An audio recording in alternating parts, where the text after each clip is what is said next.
What's good, YouTube? I'm back with another video. Today's video is going to be pretty quick. Today we are talking about why the Lakers are a mediocre team and what they need to become the contenders that everyone wants them to be. Now, I know people really like LeBron, people really like the Lakers. I'm personally more of a LeBron fan than anything. I wasn't a Lakers fan growing up, but I always rooted for LeBron because I'm from Ohio. And one thing about the Lakers I'll say is that they have a great fan base. And because you have such a great fan base, such a storied history, such an organization of champions, used to championships, used to great players, it's a high standard with the Lakers. So it's always the Lakers, no matter who's on the team. My whole life, they've always been on national television. They've always been one of those spots where everyone thinks that free agents will go in the off season. So when you bring a guy like LeBron in, you expect those things. You expect multiple championships. He's already brought one there, which would be, amazing for any other franchise. But because it's the Lakers, you're looking for multiple championships at a time when you bring in a group of guys like LeBron and Anthony Davis. So with that being said, the Lakers have brought in a ring. I believe the second year LeBron was here. The second year LeBron was with the Lakers, but ever since then, he hasn't been able to get it done. He's been dealing with a bit of injuries sometimes. Anthony Davis, of course, has been dealing with injuries. That's the main thing holding him back from being one of the best players of all time, in my opinion, because Anthony Davis, truth be told, Anthony Davis is an MVP caliber player. Anthony Davis can win you a MVP by himself. He can be the most valuable player, but he can't do that when he's not in the game. You see what I'm saying? So when he's getting hurt, there's nothing you can do about it. And somebody as brittle-boned as he is, it's sad to say because, he doesn't have any control over it, but he's got to stay healthy. I will say last season he played damn near the full season. He played like 70-plus games, I'm pretty sure.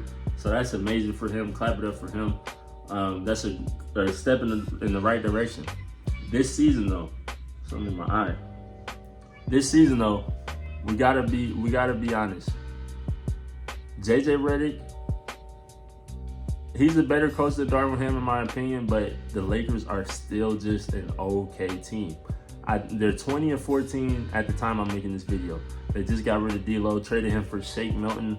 I believe they got Finney-Smith too, Dorian Finney-Smith. They got Shake and Dorian Finney-Smith, somebody like that, and then a pick. Trades like that are okay because of the other personnel that they have, being that they have Austin Reeves, being that they have Dalton Knecht. So they don't really need a guy like D'Lo. In fact, clearing things up is almost a good thing. I saw some people saying that you want to keep D'Lo because he's some more scoring, but when you got too many guys with the same skill set, it kind of muddies the water on people's roles. And one thing you need in the NBA and one thing you need on a basketball team, period, is roles to succeed. And that's one of the things the Lakers struggled with. Guys weren't understanding their role on the team because you got a guy like D'Lo and you got a guy like Austin Reeves. Both kind of are the same player at this stage in their career. So they're kind of taking from each other's shine and taking from each other's shots because they're like, hey, we're out here doing the same thing, So Dalton Knecht, he knows exactly his role. He's a shooter, 3-and-D guy. You don't really want him putting it on the floor too much. Not saying he can't, but you don't want him putting it on the floor too much. Austin Reeves, shooter, 3-and-D. He can get it. He can put it on the floor, and he can make plays passing the ball as well. So getting rid of D'Lo is a good decision in my opinion, because another thing about D'Lo is that he's a caliber player to where when he's coming off the bench, it's kind of like I don't know. I don't know if I want D'Lo coming off the bench because of what he's done in this league. So if you get a guy like Shake Milton, Dorian Finney-Smith, these are guys who are okay coming off the bench. That's what they're here for. They're here to come off the bench. Dorian Finney-Smith, even if one of those two becomes a starter, it's not gonna look crazy if they go back to the bench because that's what they're used to. You know what I'm saying? So a guy like D'Lo, he's a high caliber enough to where it's kind of weird when he gets benched for Austin Reeves or when he gets benched for Dalton Knecht. So that was a good decision by the Lakers. That was a good decision. The main reason the Lakers are a mediocre team thus far this season, and I'm not saying they're horrible, I'm not saying they can't get better because they are in the first-year head coach. But the main reason they're having trouble is because they built too many bad habits over the past few years. LeBron himself is a great player. He's better than me. He's better than anyone else to walk this earth playing basketball, in my opinion.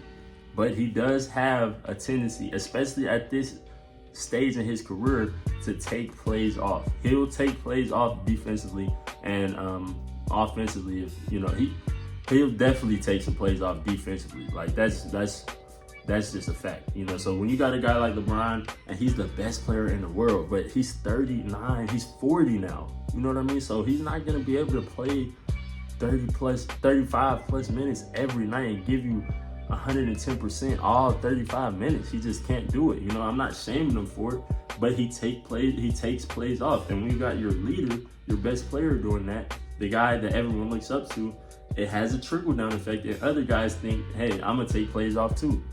So that's sort of the Lakers, in my opinion. They got too many bad habits. Like that's their biggest bad habit, taking plays off. I see guys do it all the time on the Lakers. Anthony Davis does it. He plays hard. I will say that when Anthony Davis is playing hard, he's playing hard. Like he's diving for loose balls. He's intense on defense. You know, so they got a nice package of players when they're playing hard, but they take plays off a lot, and that's one of their biggest issues. Another big issue they have is, they have talent, but not really at the guard position. So when your main talent is LeBron James and Anthony Davis, let me put it like this: when your main talent is a 40-year-old man and then a big man, that's kind of spells trouble in a league that's so guard dominated at the moment. You know what I'm saying? You got teams with Ja Morant on the team, the Grizzlies, Shai Gilgeous-Alexander, the Thunder, Jason Tatum. You know, the Celtics got plenty of weapons on their team. You know what I mean? You're going against teams where the guard position is loaded. Like you got guys, Stephen Curry. You know, I could go on. Trae Young. I could go on. You know, so it's guys in the league at the guard position that are just, you know, leaps and bounds ahead of the Lakers guards. And, you know, that would be okay if they could match it with their forwards and with their bigs. But when you got a 40-year-old man, LeBron is a great player. He's amazing. He's been doing great things this season in year 21 or 22, whatever year this is for him. He's 40 years old and he's still balling, but he's 40 years old. You know, so when you're relying on a guy and he's that old to bring you a championship, you know, it's gonna be rough. It's gonna be rough, and it's gonna lead to you guys having an up and down season, because he's just not gonna be able to give it. He's just not gonna be able to give you a consistent effort all 82 games, the whole playoffs. So him being one of your best players, basically your best player, and then Anthony Davis not really establishing himself as the leader alpha that you need. Because that's the third thing holding the Lakers back. And the thing that if he does this, the Lakers will be able to get to that contender level. If Anthony Davis decides, I'm the best player in the world. He has to decide that. He can't decide that I'm the best player on the Lakers, I'm the leader on the Lakers. No, you are the best player in the world when you want to be Anthony Davis. If you decide I'm going to be leaps and bounds above the rest, I'm going to play hard for 82 games, I don't care about getting hurt. I don't care about, you know, this and that. I'm just going to play hard, and I'm going to show everybody that I'm better than Jokic. I'm better than Embiid. I'm better than all the guards in the MVP race right now. Shai Gilgeous-Alexander. I'm better than Tatum. I'm better than all of them. And if he decided to do that, it's nothing anybody can do, because he's Anthony Davis. You know what I mean? He's got all the tools to be an MVP. He's got all the tools to lead you. If I had a player like Anthony Davis on my team, I would say, okay, we have a chance to be great, because he gives you a chance, and that's all you need. When your best player is Trae Young, you don't have a chance to win a ring. Not the Trae Young right now. Maybe he'll progress and become better, but not right now. When your best player is Trae Young, you don't have a chance to win a ring. Not saying Trae Young is a bad player. He's a great player. If that's your best player, you don't have a chance. If your best player is Anthony Davis, you have a chance to win the ring. You have a chance to be great. So that's the third thing holding the Lakers back. He's not the true alpha yet. Now, I don't know if it's because LeBron is still holding on to that role, or if it's because LeBron is so great that Anthony Davis doesn't want to take that role. I don't know. But JJ Redick needs to have a sit down with him and be like, hey, Anthony Davis is our guy we're going to lean on. LeBron, you can be the clutch guy. You can be the leader, you know, off the court. But on the court, the alpha dog, the guy who we're gonna feed the ball to, and they feed Anthony Davis, but the guy who's like, hey, give me the ball. I don't care. You know what I mean? He's kind of got an edge to him about it. You gotta have that be Anthony Davis for the Lakers to be great. So that's what's holding them back. And if he makes that leap, the Lakers will be a contender for a championship. I believe that. So yeah, that's just a quick little. That's my opinion on the Lakers right now, why they're mediocre at the moment. They have a game tonight on national television. I believe they played the Nuggets or the Mavericks. No, they play the Mavericks tonight. And hopefully they get the job done. I think everybody's playing tonight, so I'll definitely be watching. So yeah, that's just my take on why the Lakers are mediocre and what they need to do to become a contender like everyone wants them to be.